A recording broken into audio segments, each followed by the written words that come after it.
almost 1 o'clock Eastern time now. For those of you who are joining us, thank you so much. This is our inaugural YouTube Biotechnology live stream. So thank you. Thank you for letting me know you could hear me. I'm just going to wait, 1 or 2 more minutes so we get a couple more people to log on, and then I'll get started. So thank you so much for joining us today. We're really happy to be doing this. Welcome to my basement. In this time, we're all doing biotechnology, whatever we can to teach science to our students. And this is one of the ways that Edvotek is trying to help our community. So thank you so much for joining us, everyone, and welcome to our first biotechnology live stream. My name is Danielle Snowflack, and I'm the Senior Director of Education at Edvotek. We're so happy to bring this biotechnology training workshop to you in the comfort of your own home. I know one of my favorite parts of the spring is always being able to go to the education conferences and really work with teachers and help them to engage with new techniques. And I was sad when the National Science Teachers Association show was canceled this spring. But hopefully I'll get to interact with you all this way over the next few weeks with some training in your own home. So for those of you who, already a mistake, no, just kidding. For those of you who are unfamiliar with Edvotek, we are the biotechnology education company. We were founded over 30 years ago now by Dr. Jack Churchian, a professor of biochemistry at Georgetown University. Now, this was a super exciting time in biotechnology. There were so many innovations that were being created in labs across the world. If you think about it, technologies like DNA fingerprinting, the development of the polymerase chain reaction, genetic engineering, like the production of insulin in bacteria. These are all amazing things being done in labs across the world, but little of that was being brought into the classroom at that time. And so Edvotek was born. Our focus is solely in the education sphere, where we work with educators all over the world to help demystify these scientific topics and foster the next generation of scientists through hands-on active learning activities. So today we're going to talk about Agarose Gel electrophoresis. This might be something that you're already doing in the classroom. This might be something that you are hoping to integrate in the next year. And it's an incredibly powerful and versatile technique. It is an essential biotechnology technique for research labs. It's used in labs around the world every day. Electrophoresis is going to use electricity and a porous gel matrix to separate different molecules like dyes, nucleic acids, proteins, into discrete zones or bands based on the properties of the molecule. This includes the charge of the molecule, its size, and its shape. While it's very powerful, it's also easy enough to do in your classroom laboratory or even in your basement like I am doing it today. The experiment we're running today is Edvotek Kit 101, the principles and practice of Agarose Gel electrophoresis. This experiment separates brightly colored dyes into bands like you can see in this picture that I have up on the screen in 20 minutes or so. While the gel is running, we are going to talk about the history of electrophoresis and the science behind why it works. So let me just change my camera over so you can see my setup. So what do we need to do electrophoresis equipment? Let's take a closer look.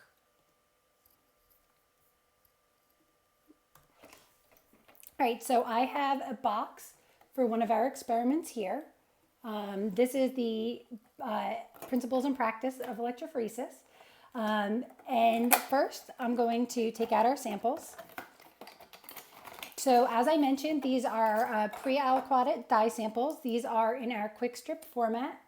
Let's see, can you guys see that? So these are our brightly colored dyes. They are mixed with a buffer solution in glycerol. And so in this case, we're using dyes, but as I mentioned, electrophoresis is a very versatile technique. It can be used to separate nucleic acids, including DNA and RNA, and proteins. And one thing that I like about all of our electrophoresis kits is that they come in this quick strip format, which means that they're already pre-aliquoted. So we are just going to rip off one of these strips, and that's the sample for one of your student groups. All right. Next, let's get out the Agarose. We send the Agarose powder with the kits. This is 3 grams, which is enough for 8 student groups. Agarose is our medium for separation. We can kind of think of it as a scientific jello. The agarose is going to act like a strainer or a molecular sieve that's going to help us to separate molecules by size.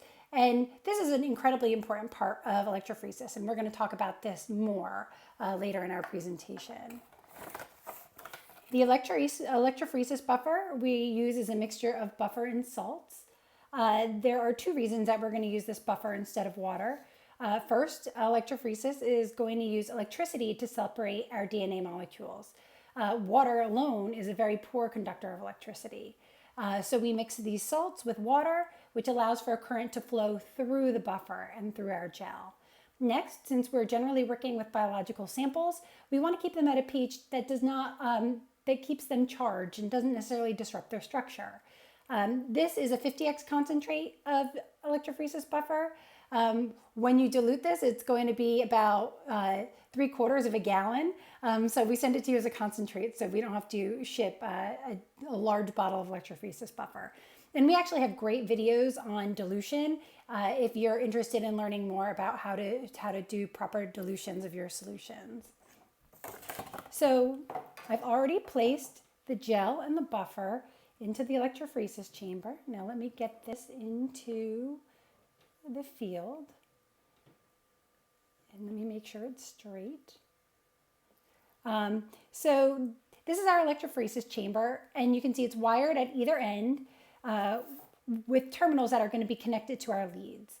The leads are plugged into our power supply, which you can see here in the corner.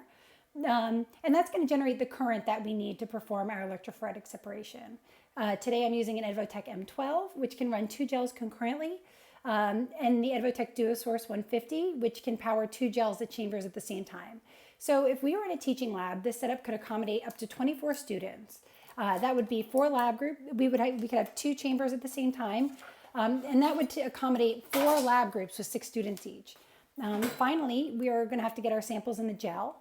There's a few ways we can do this. One is a plastic transfer pipette. The other is a micropipette, which is a precision tool used to make measurements of very small samples. And this is what I am going to be using today. So this next slide gives us an overview of what electrophoresis looks like step by step. My slide didn't advance. So this picture gives us an overview of what electrophoresis looks like step by step. After casting the gel, which was step 1, we submerge the gel in the buffer and we're going to load our samples. We attach the safety cover in the leads and then turn on the power supply. After about 15 minutes or so, we can check on the results of our experiment. In our case, we will see our dye samples separate into discrete, colorful bands.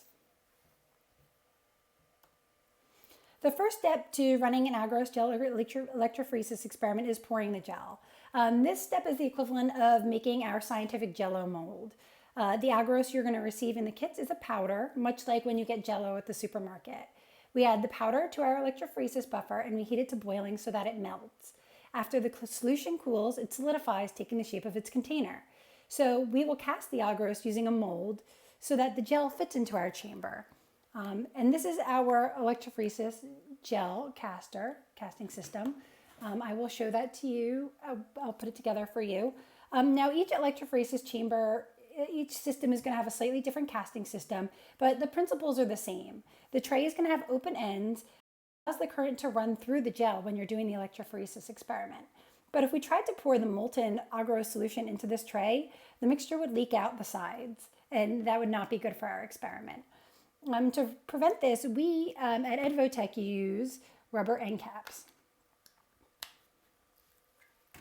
Let me get these on so you can see what this looks like. So we are going to use these rubber end caps. They have a very tight fit so that the Agarose does not leak out the side. And these are nice because they fit on securely and we're not dealing with complicated clamping systems or even taping the sides of the chambers. I know I taped a lot of gels in graduate school and had more than one leak on me at the time, and I've never had one of these end caps leak on me, so they're fantastic. and then we would place the comb into the gel, and the comb is going to place little channels in our electrophoresis gel, and that's going to be where we're going to load the samples.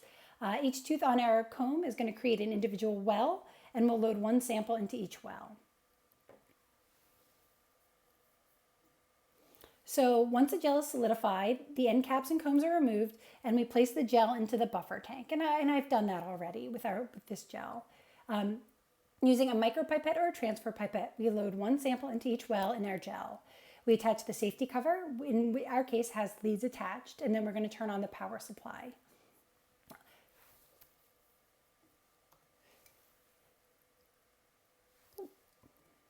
Oops, one side too far.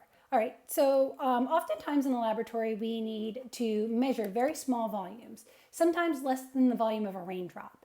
And we need to make sure that our measurement is the same every time. We can use an adjustable volume micropipette like this one to make our measurements. For our experiment today, we don't necessarily have to make the most accurate measurements, so we could load the gel with a transfer pipette if we needed to. Our samples have enough dye in them that the difference of a couple microliters won't matter. However, for experiments like the polymerase chain reaction, small differences in primer or template concentration can make a big difference in the results. And if you're interested in PCR, we're going to talk about that more in a future live stream. So when we're using an adjustable volume micropipette, we want to choose one that can measure the correct within the correct range. So we're going to be loading 35 microliters here per well. And so we want to use the 20 to 200 microliter pipette, which is the one you can see in the middle of this slide. We don't want to use the 2 to 20 or the 100 to 1,000.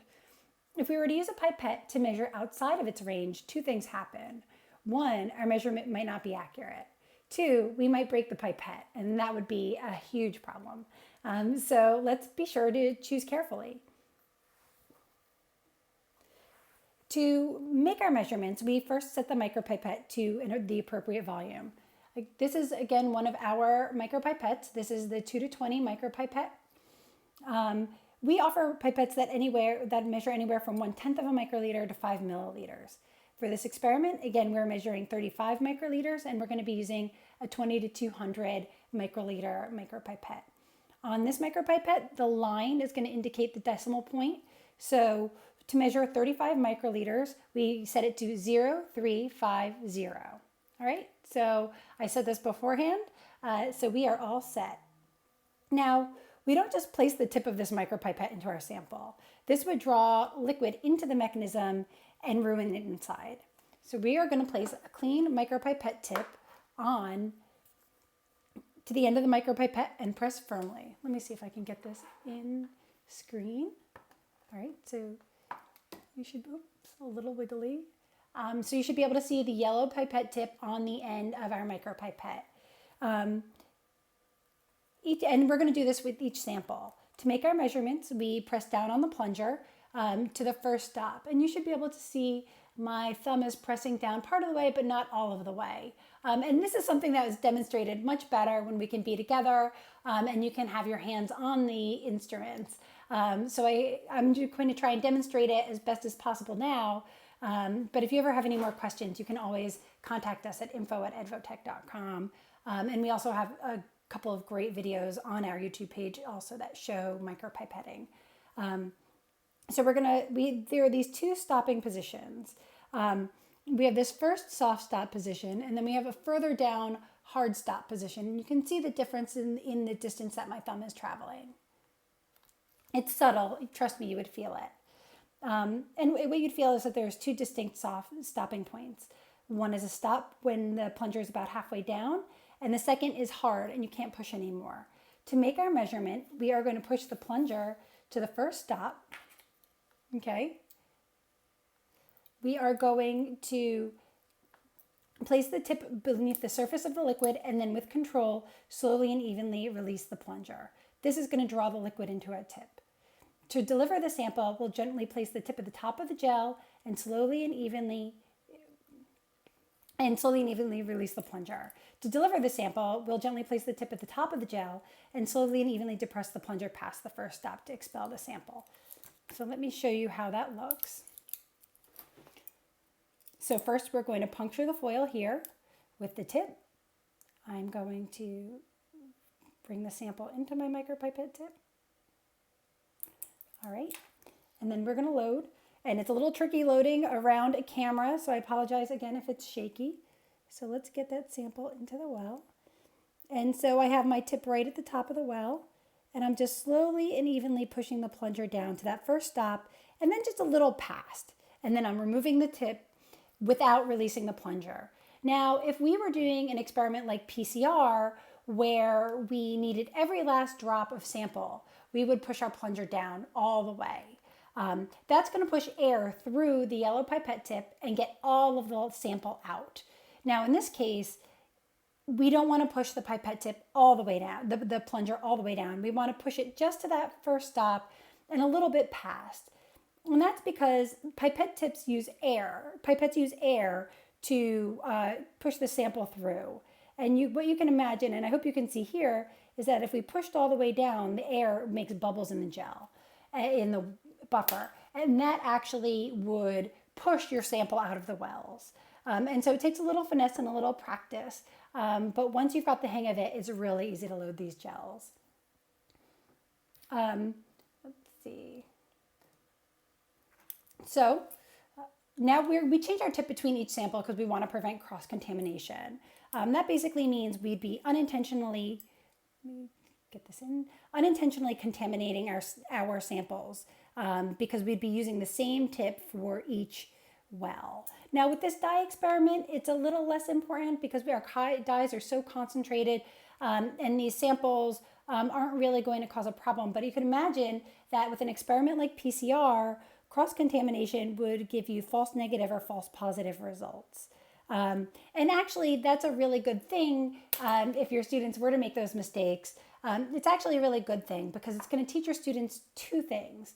One, it's going to make them critically think about the results of their experiment, why it went wrong, and how they could fix it next time. And two, it's going to teach them that science is inherently messy. So one thing that I know that when I was in high school is that I always thought every experiment worked the first time.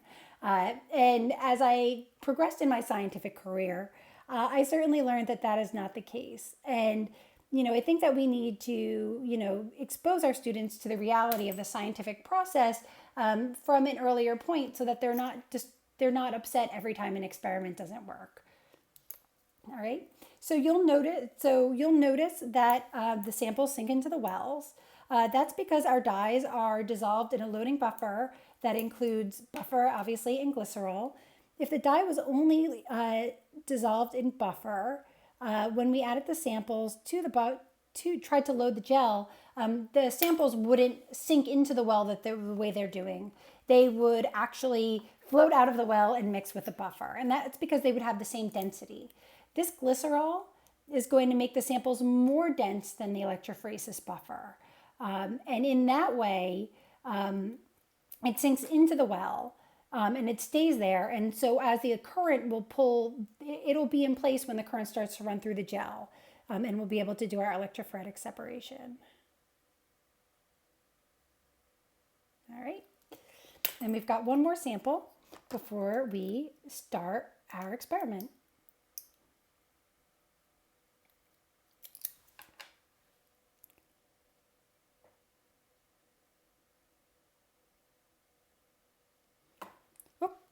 All right, now let's get the lid on.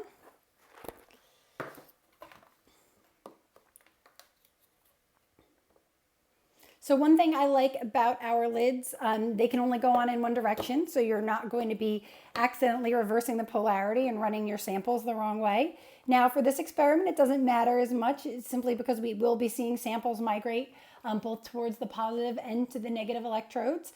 But if you were running a DNA experiment, you might actually run your precious samples off the gel, and that would be a problem. We know electrophoresis is running when we see bubbles at the anode and the cathode, or which are the electrodes, and I see those bubbles. So I am going to move this down a little further so that you guys can get a closer look at the samples as they separate. And then we're going to talk about the history of electrophoresis, which I personally learned a lot in putting together this workshop. I found it pretty fascinating. this is an apparatus that I had never seen before, and I'm a molecular biologist. I wanted to learn a little bit more about the history of electrophoresis. And so in 1937, Arne Tiselius developed the first electrophoretic separation technique using a U-shaped tube filled with sample and buffer. I found this picture of the apparatus in an article on the American Chemical Society website, which you can see here at left. It doesn't look much like the electrophoresis apparatus we loaded, does it? But the principles are much the same. To separate the sample, Tiselius applied charge to the ends of the filled apparatus to create an electric field. Based on the charge of the molecules, they would move either towards the anode, which is the positive electrode in this cell, or the cathode, which is the negative electrode, at different speeds. In order to visualize the results, he would measure the speed that light could pass through the solution at different spots along the tube. A change in this measurement, known as the refractive index, indicated the presence or absence of a biomolecule. This technique was called the moving boundary electrophoresis. For his work on electrophoresis, Tiselius won the Nobel Prize in Chemistry in 1948. So not only is this a technique that's used in labs across the world every day, it's a Nobel Prize winning experiment, and you can do it in your laboratory. That just blows my mind. So one problem with moving boundary electrophoresis was that it had a hard time separating molecules that were similarly charged. So you could imagine if we had a mixture of molecules and they all had a charge of +1, they would all move together in that tube.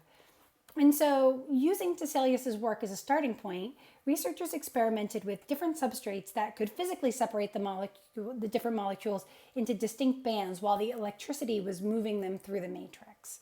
Many different substrates or matrices were tried, including paper and starch, before settling on the use of agarose, which is what we're using here today, or polyacrylamide, which we will cover in a future workshop.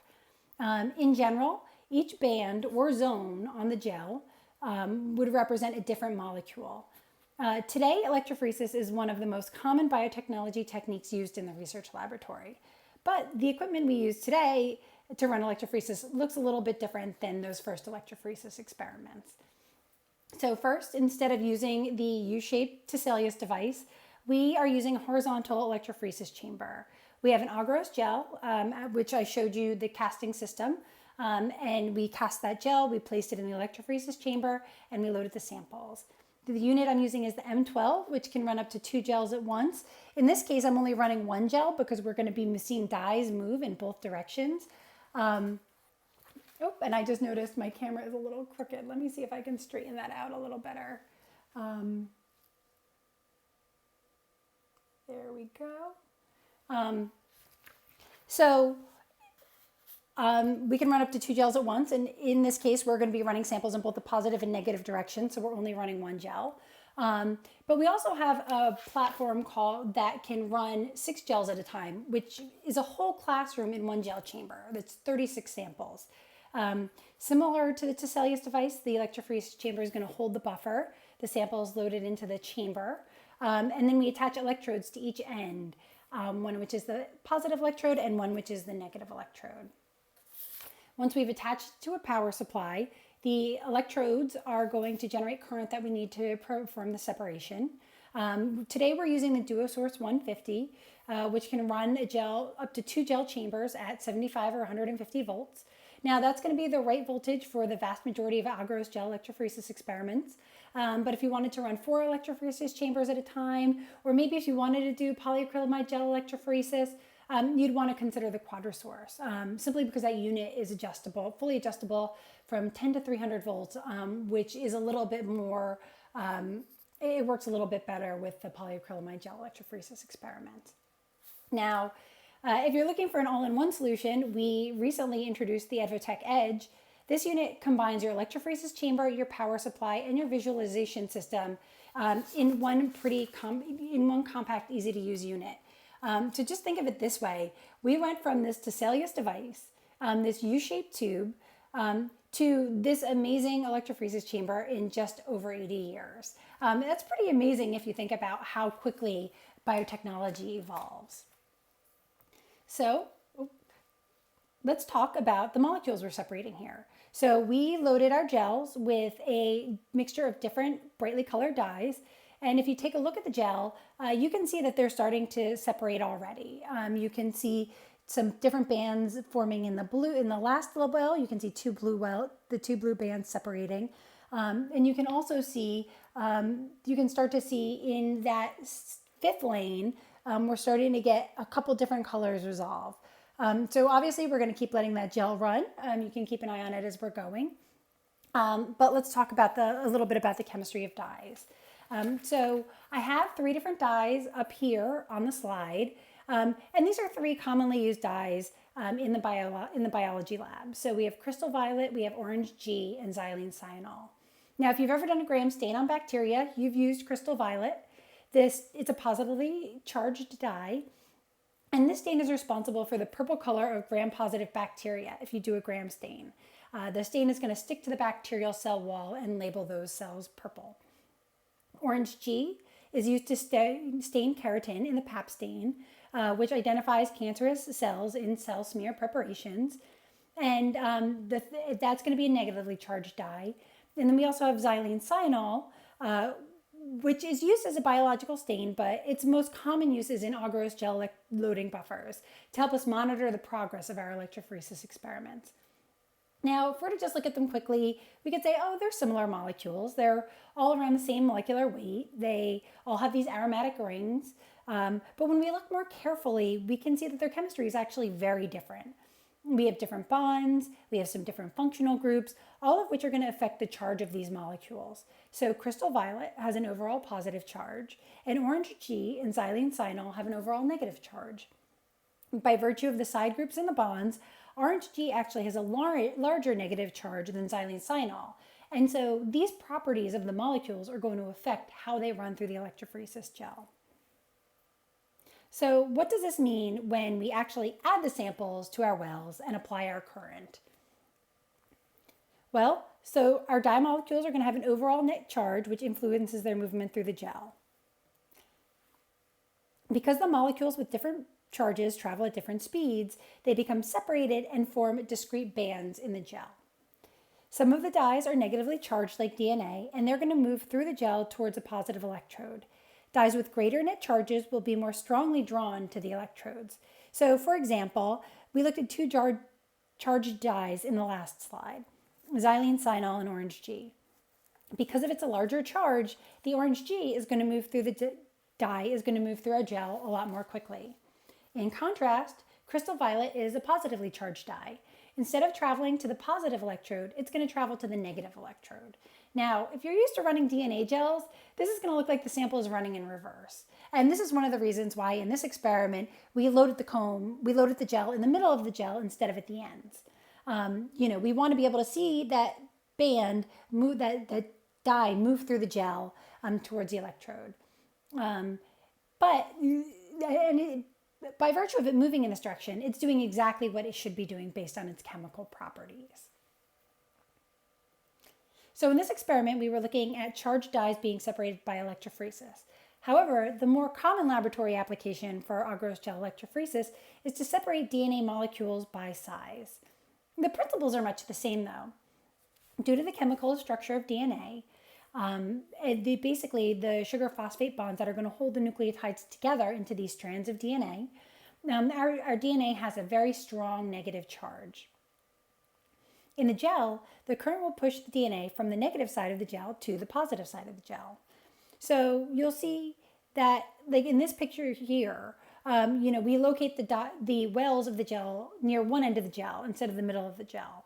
And then we would align that with the negative electrode so that when we would load the samples, they would move towards the positive electrode. Now, a really important part of electrophoresis is the gel itself. And I want to talk a little bit about that. At first glance, the Agarose gel appears to be a solid at room temperature. If you were to pick up the gel, it would feel like a thick jello, still soft, but a little less jiggly than your dessert. At the molecular level, however, the gel is full of pores. They're microscopic little tunnels that go through the gel. These tunnels are going to affect how the different size molecules separate into bands. As the current is pushing and pulling DNA fragments through the gel, the molecules have to find their way through these pores. They may have to twist or turn to get through these channels in the gel. Since it's easier for small molecules to travel through the gel than larger molecules, the DNA separates into bands by size, with larger molecules remaining closer to the wells and smaller molecules moving further down the gel. So if we're looking for an analogy for electrophoresis, we can think about DNA molecules like fish swimming downriver. We have some fish that are large and some fish that are small. They are moving downstream with the current. We have rocks in the river, or maybe we have a fishing net that spans from bank to bank. Someone's trying to catch their dinner.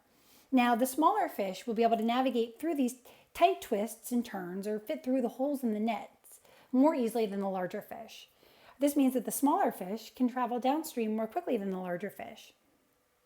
And I like to think about our DNA molecules as these fish.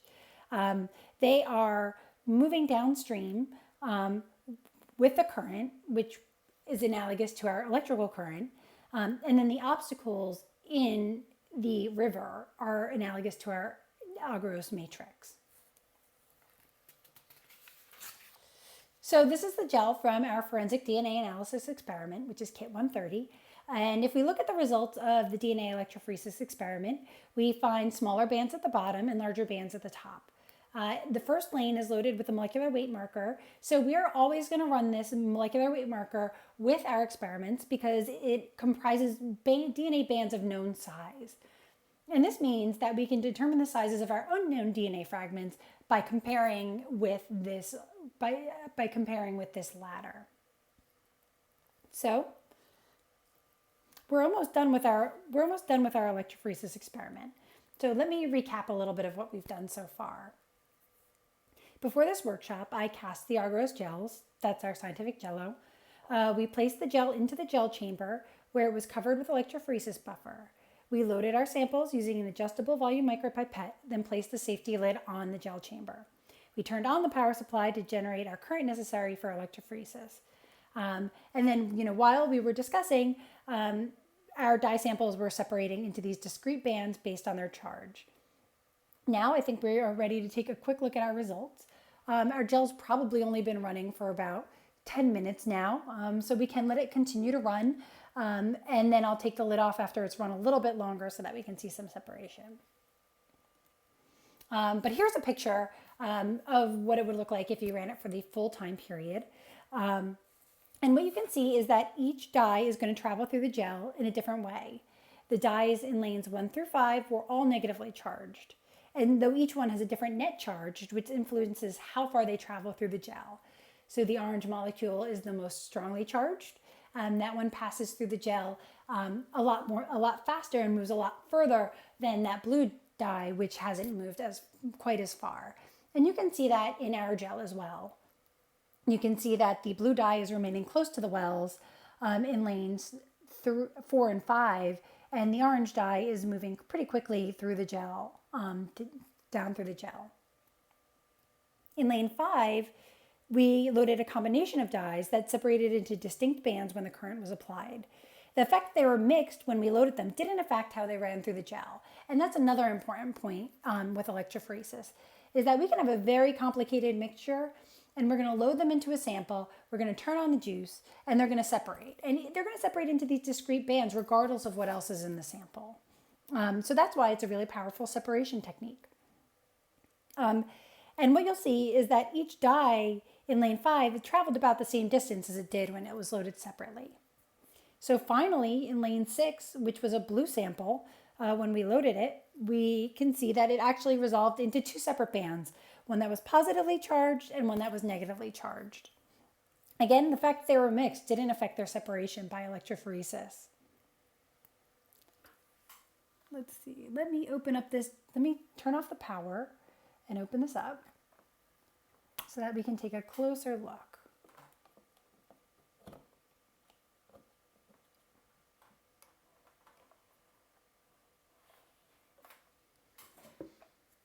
And you should be able to very clearly see the migration of the different bands.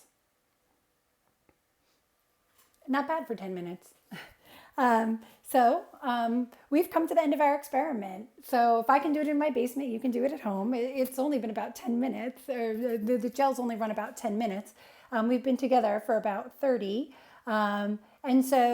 I'm going to wrap up, and if there's any questions you have, this is a great time to discuss a little bit further in detail some of the principles of electrophoresis. So we covered a lot of information over the course of this experiment. We learned about how agarose gel electrophoresis can separate different molecules into discrete bands based on their size, shape, and charge.